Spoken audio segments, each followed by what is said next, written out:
உலகெங்கும் இருக்கும் spiritual tax Tamil நேயர்கள் அனைவருக்கும் ஆஸ்ட்ரோ பூர்ணாவின் அன்பார்ந்த வணக்கங்கள். உங்களை எல்லாரையும் இந்த நல்ல காலம் நிகழ்ச்சியின் மூலமாக சந்திக்கிறதுல பெருமகிழ்ச்சி அடைகிறேன். இன்னைக்கு நாம பார்க்கக்கூடிய சிறப்பு பதிவு தமிழ் புத்தாண்டு பலன்கள். தமிழ் புத்தாண்டாகப்பட்டது பராபவ வருடம் அப்படின்ற மாதிரியான ஒரு பெயர் கொண்டு, அதாவது 60 வருடங்கள்ல இது 40வது வருடம். ஒவ்வொரு தமிழ் புத்தாண்டும் 60 வருடங்களாக பிரிக்கப்படுது.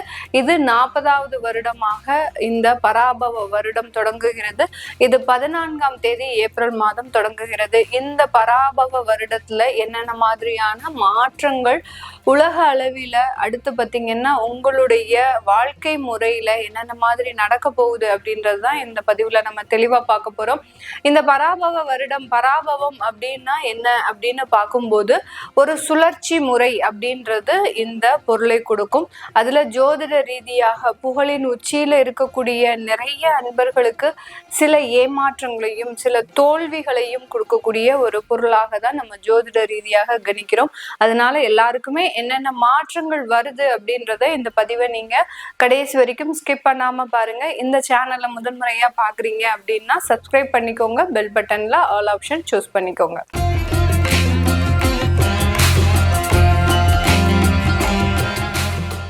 சிம்மராசி அன்பர்கள் எப்போதுமே நிறைய ஒரு மன வலிமை உடையவர்கள், தன்னம்பிக்கை. அதையும் தாண்டி அந்த தன்னம்பிக்கை எல்லாம் இருந்தா கூட சில இடத்துல இவர்களுக்கு பெரிய அளவுக்கு அது சப்போர்ட் பண்ணாது.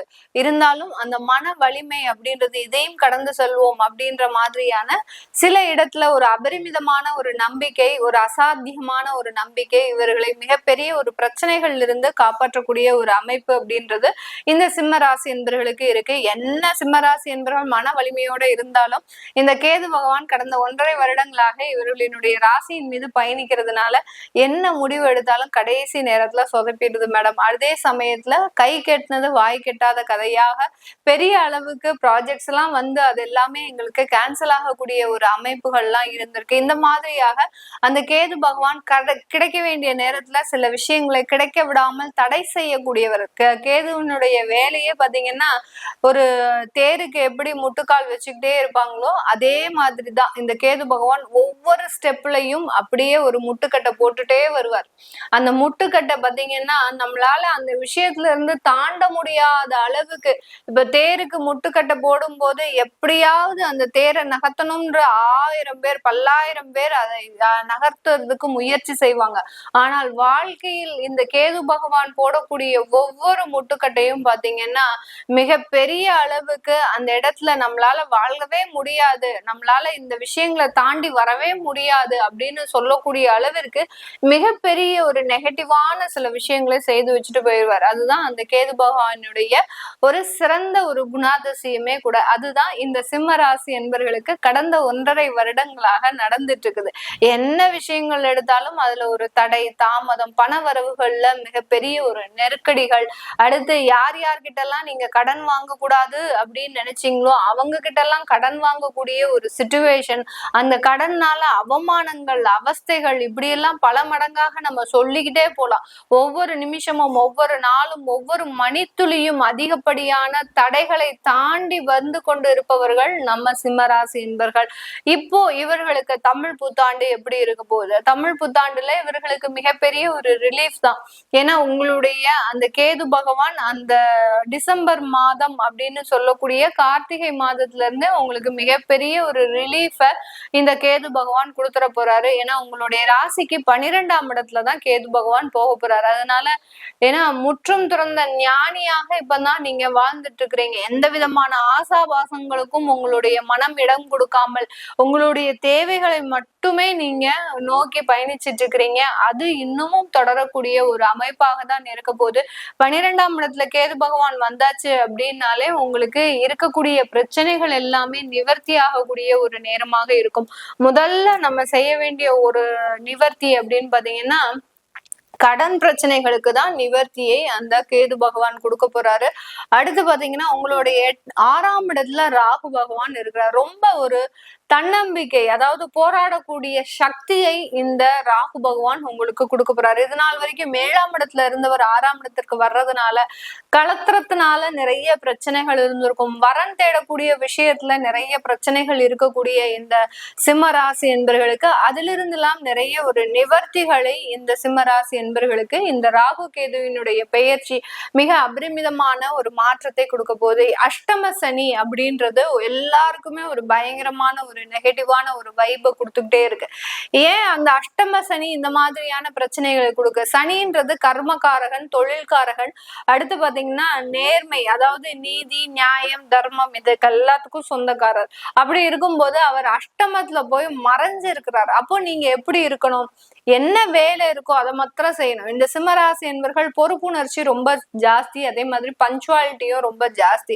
இந்த பொறுப்புணர்ச்சி, பஞ்சுவாலிட்டி இது எல்லாத்தையும் ஒரு வருடத்திற்கு நீங்க கொஞ்சம் ஒதுக்கி வச்சுட்டீங்க அப்படின்னா உங்களுக்கு உண்டான சில சுமைகள் குறைவதற்குண்டான ஒரு நேரம். ஏன்னா இந்த காலகட்டம் அஷ்டமத்துல சனி இருக்கும்போது நீங்க என்ன உழைச்சாலும் உங்களுக்கு நல்ல பேரு கிடைக்க போறது இல்லை. அதே மாதிரி உழைக்காம இருந்தாலும் ஒரு கெட்ட பேரும் கிடைக்க போறது இல்லை. அதனால உங்களுக்கு என்னதான் நீங்க நல்ல உழைச்சாலும் அங்க கெட்ட பேர் கிடைக்கிறதுக்கு நீங்க என்ன டைமிங்கோ, காலையில 9 o'clock போறீங்களா, சாயங்காலம் 5 மணி 6 மணி டியூட்டி டைமிங் முடியுதா, கரெக்டா ஏறி வந்துகிட்டே இருங்க. அதை மீறி நான் வீட்டுல போய் என்னுடைய வேலையை செய்யறேன், அந்த வேலைக்காக நான் ரொம்ப ஒரு பிரயத்தனம் பட்டேன், இதுக்காக 4 பேர்கிட்ட அவமானப்பட்டேன் அப்படின்றத பேசுறத நிப்பாட்டிட்டு அங்க வேலையினுடைய சுமையை குறைச்சுக்கோங்க. அதிகப்படியான ஒரு நன்மைகள் இந்த சிம்மராசி என்பவர்களுக்கு கிடைக்கக்கூடிய ஒரு தருணமாக இருக்க போகுது. அதே மாதிரி தொழிலாளர்களை நம்பி தொழில இருக்கக்கூடியவர்கள், பெரிய பெரிய கம்பெனி வச்சு நடத்திட்டு இருக்கிறவங்க, ஒரு 25 தொழிலாளர்கள் 10 தொழிலாளர்களை வச்சு நடத்திட்டு இருக்கிறவங்க, அந்த தொழிலாளர்கள்னால ஏமாற்றம் அப்படின்றது கண்டிப்பாக இருக்கும். அதனால அவர்களுக்கு கொடுக்க வேண்டிய சில சலுகைகளை நீங்க இந்த இடத்துல காமிச்சுக்கிட்டே இருக்கணும். எப்படி நம்ம கோயிலுக்கு போனா தான தர்மங்கள் கொடுக்குறோமோ, எப்படி அன்னதானம் கொடுக்குறோமோ, எப்படி ஏழை எளியவர்களுக்கு சில தானங்கள் பண்றோமோ, அதே மாதிரி தொழில இருக்கிறவங்க நீங்க இந்த கோயிலுக்கு போய் செய்யணும்னு அவசியமே கிடையாது. உங்ககிட்ட இருக்கக்கூடிய தொழிலாளர்களுக்கு சில சலுகைகளை செஞ்சுக்கிட்டே வாங்க. இந்த அஷ்டம சனி பெரிய அளவுக்கு உங்களுக்கு நிவர்த்தியை தரக்கூடிய ஒரு அஷ்டம சனியாக தான் இருக்கும். ஏன்னா சனின்றது மறைஞ்சு போயாச்சு அப்படின்ற போது அதனுடைய வேலையை வேற மாதிரியாக, அதாவது வக்ரமாக செய்ய ஆரம்பிச்சிடும். அவர் ஏற்கனவே அந்த ஜூலை மாதத்துல இருந்து வக்ரம் அடைகிறாரு. அது ஒரு பக்கம் இருந்தாலும் நீங்க ஜென்ரலா அவர் 8ஆம் இடத்துல இருந்து செயல்படுறாரு அப்படின்னாலே உங்களுக்கு தேவையில்லாத அந்த வேலை ரீதியான ஒரு சில குடைச்சல்கள், மன உளைச்சல்கள் இது எல்லாமே வரக்கூடிய ஒரு தருணமாக இருக்க போகுது. அதனால இதுல இந்த பாட்டுல வந்து நீங்க இந்த மாதிரியான சில நிவர்த்திகளை பெற்றணும். அடுத்து பாத்தீங்கன்னா அந்த குரு பகவான் உங்களுடைய ராசிக்கு அந்த டிசம்பர் மாதத்துக்கு மேல வராரு, நவம்பர் மாதத்துக்கு மேல வராரு. அடுத்து அந்த ஏற்கனவே பாத்தீங்கன்னா வருடம் ஆரம்பிச்ச உடனே அந்த குரு பகவான் உங்களுடைய 11, 12ஆம் இடத்துல இருக்க போறாரு. அதனால இந்த சிம்ம ராசி என்பர்களுக்கு மறைமுகமான வருமானங்கள் அப்படின்றது கண்டிப்பாக வரும். சில பேருக்கு லாட்ரி போன்ற யோகங்கள்லாம் கண்டிப்பாக கிடைக்கும். லாட்ரி யோகங்கள்லாம் பாத்தீங்கன்னா நிறைய பேருக்கு அவங்களும் ட்ரை பண்ணிக்கிட்டே இருப்பாங்க. சில பேர் மலேசியா, சிங்கப்பூர் இந்த மாதிரியான கண்ட்ரீஸ்ல இருக்கிறாங்க அப்படின்னா கண்டிப்பாக அதற்குண்டான ஒரு சில முயற்சிகளை செஞ்சுட்டே இருப்பாங்க. கையில இருந்து ஜோப்ல இருந்து காசு போனாலும் பரவாயில்ல, எப்படியாவது எனக்கு ஒரு லாட்ரி அடிச்சிடாதா அப்படின்ற மாதிரியான சில நம்பிக்கையோட செஞ்சுட்டு இருக்கிறாங்க.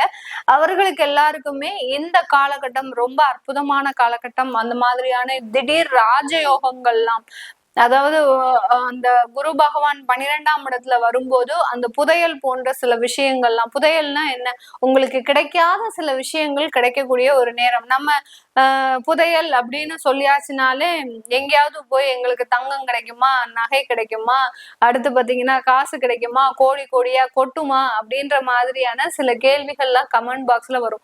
புதையல் அப்படின்னாலே உங்களுக்கு கிடைக்காத சில விஷயங்கள் கிடைக்கும் போது கண்டிப்பாக அதன் மூலமாக நல்ல ஒரு மாற்றங்கள் உங்களுக்கு கிடைக்கக்கூடிய ஒரு ஆண்டாக தான் இந்த சிம்ம ராசி என்பவர்களுக்கு இருக்க போது. வெளியூர் வெளிநாட்டுல இருக்கிறவங்களுக்கு நிறைய ஒரு சேஞ்சஸும் பொருளாதார வளர்ச்சியும் கிடைக்கிறதுக்கு உண்டான ஒரு நேரமாக தான் இருக்கும்.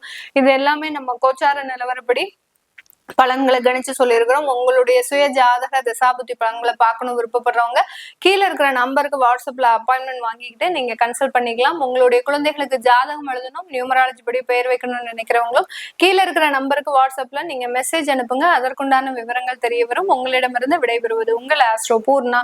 நன்றி, வணக்கம்.